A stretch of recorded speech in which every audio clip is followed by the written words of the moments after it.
reference conversation last night about your grill.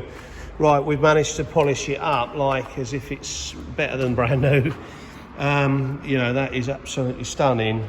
So James has took it apart and found the original missing part. Unfortunately, it was behind the grill. So this is going to take a couple of hours. It's probably going to take us both an hour, or one person a couple of hours to do by the time you've taken it apart, put it back together.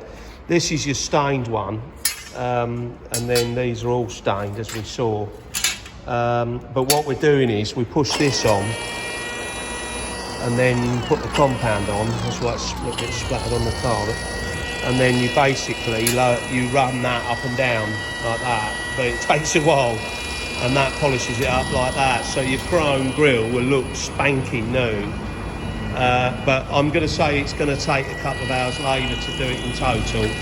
So, you know, just to give you an idea, that will cost you about just over 100 quid, 110 or whatever it is. I mean, yeah, but anyway, I'll carry on with it. You don't need to ring me, or you can just text me back and say great or whatever, but it's going to make all the difference when it looks like it's got a brand new shiny chrome grill on it.